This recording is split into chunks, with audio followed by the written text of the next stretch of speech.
I get shocked every time I speak to some female friend of mine who said, oh yeah, I've been grabbed, I've had a guy grab me this way, had to be rescued by a friend, you know, some random guy in the street got out of his car and chased this guy away. Like, what do you guys think that's about?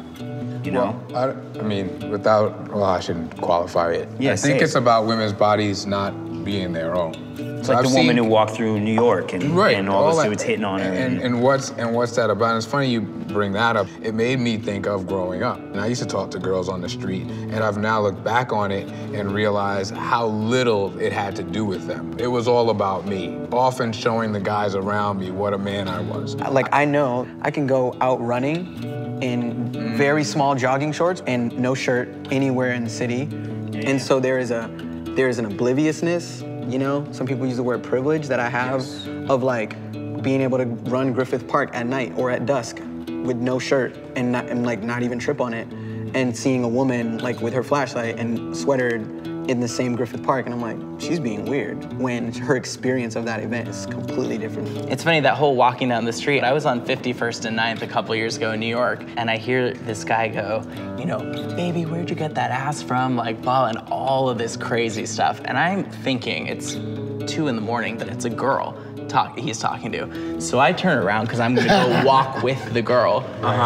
And I realize he's talking to me. And I got aggressive, like I got heated. And I was like, does that work for you? Is that how you get dates? But it's different because, you know, a lot of, like when that video, the catcalling video came out, a lot of the response was, well, you know what, just turn around and like tell the dude to shut up. It's completely different for a man. Because I physically felt like I was on an equal playing field with this person. I would never want my daughters to do that, as much as I want them to defend themselves in other ways. But you have to worry about their safety. Can that change? I mean, hopefully it can. I mean, does that lay responsibility on like each other to check your boys and be like, hey man, you can't talk to a woman like that? That's a good hashtag. Like, all of the women's rights movements are so women-centered. Check your boys is a better hashtag. We talk about sexism as if it's a women's problem. It's women's problem to deal with, but it's men's problem. Sexism is men's problem. That's the thing about privileged groups. You have to make a decision that I will revoke my own privilege, and that's like that's a big step to ask. The truth is, it's the privileged group that needs to do the work. My definition of feminism would be an outlook on life that takes gender and tries to take that out of the equation when you're making decisions about jobs or language or, I don't know, decisions about how you treat people. A woman shouldn't be denied education because she's a woman. She shouldn't be denied work because she's a woman. Women should be able to just be normal. Am I a feminist?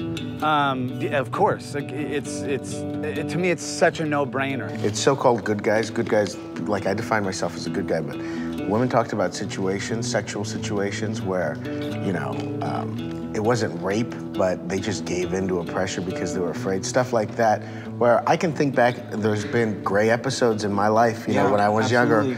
But unless women talk about that, then we aren't aware. So it's important for women to talk about it, for guys like us to talk about it, to admit to minor infractions, or, you know, so-called minor infractions, so that, you know, everyone can be more aware. Yeah, you change the culture slowly. And this idea of standing behind this, like, I'm a good guy shield, as if that means you never do anything misogynist or you never catcall.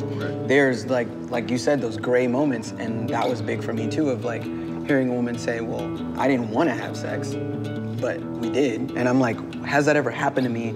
If I think back, every experience that I've had and saying, was that 100% consensual from the standpoint of like, is there a girl somewhere in the world telling a story of an experience with me as the guy? And I'm sitting here like, of course not. Like, I'm a good guy. I'm always, you know, I'm like flowers and roses, but that isn't necessarily true. We have to take like that possibility into like, we have to own that. I think nothing is black and white in this issue, and it doesn't even have to be that serious. In fact, I've caught myself feeling kind of terrible the other day because I was talking to a friend of mine. We were working together, and we were talking about different colors, and she goes, I don't know what I want, and I was like, typical girl, and she was like pretty offended, and she was like, no, typical human. You hear that sort of casual sexism everywhere. If you ask a guy if he's a feminist, he may say yes, but then he'll still go out with his buddies at night and be like, stop being a bitch, or you're a pussy. And it's like, there's a disconnect there. You hear things that are like implicitly sexist, but without even acknowledging it because it's so hardwired into the way you think and talk. Part of it too is when it comes up like casually in a joking manner, I think it's the natural reaction to just kind of laugh and go along with it, but you don't really realize that that could actually have like a really emotional effect on somebody who you're not thinking of. And then to me, like when we were saying, you know, check your boys, I think it is sometimes the hardest thing when somebody even just says like a stupid joke, you know, to just be like, you know, that's not cool. So I think it's looking into ourselves and our own history and wondering where that joke comes from or what the root of that opinion is. And in order to combat it, we need to find it and address it and then consciously shift our attitude and our behavior, which is really hard. Part of it is that sex in our society is something women give and something men get. And as long as we see it that way, I think some of the dynamics that we're talking about are gonna persist. Because if there's something out there I'm supposed to go get, I'm gonna go get it. So I think that's like a big piece is until it's seen, and this, you know, could seem corny, I guess, but until it's seen truly as something shared, that there'll always be some version of this dynamic.